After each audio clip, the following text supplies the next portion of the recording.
আসসালামু আলাইকুম ভিউয়ার্স, আবারও চলে আসলাম আপনাদের সামনে নতুন একটি রেসিপির ভিডিও নিয়ে। আজকে আমি আপনাদেরকে দেখাবো ফ্রিজে পুরানো যে মাছ আছে অনেক দিনের, সেই মাছগুলোকে অনেক দিন হলে খেতে ইচ্ছে করে না, মনে হয় যেন শুটকি শুটকি হয়ে গেছে। তাই ফ্রিজের মাছ কিভাবে খেলে আর এটা শুটকি শুটকি মনে হবে না, সেই প্রসেসটি আপনাদেরকে আজকে দেখিয়ে দেব।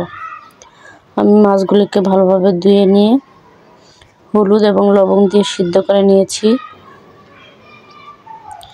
তারপর এগুলিকে ভালো করে কাটা বেছে নিয়েছি। এবার আমি দিয়ে দিলাম একটা প্যানে তেল এবং দিয়ে দিলাম পেঁয়াজ কুচি।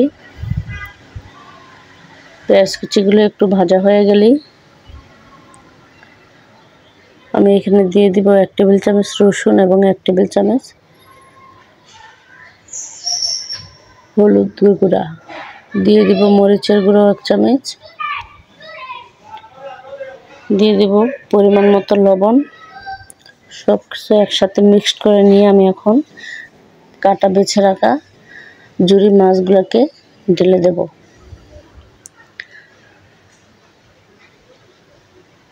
মাছগুলোকে দিয়ে একটু নেড়ে চেড়ে নেব আমি।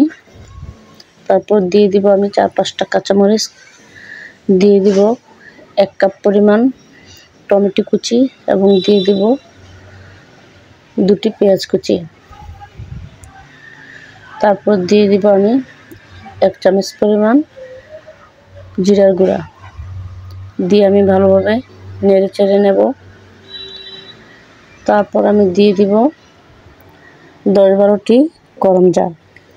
এখানে আপনারা জলপাই ব্যবহার করতে পারেন, আম ব্যবহার করতে পারেন, বিলম্ব ব্যবহার করতে পারেন, যে কোনো টক একটি কিছু দিলেই হবে, যে যার হাতের কাছে যেরকমটা আছে।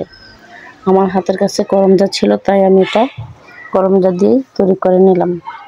ভালোভাবে নেড়ে চেড়ে নেব। এইভাবে বারবার নাড়াচাড়া করতে করতে পানিটাকে শুকিয়ে বুনা বুনা করে নেব এবং পরে আমি দিয়ে দিব ধনিয়া পাতা। আমার রেসিপিটি তৈরি হয়ে গেছে। এখন রেসিপিটি যদি ভালো লাগে আমার চ্যানেলটাকে সাবস্ক্রাইব করে আমার পাশে থাকবেন। আল্লাহ হাফেজ।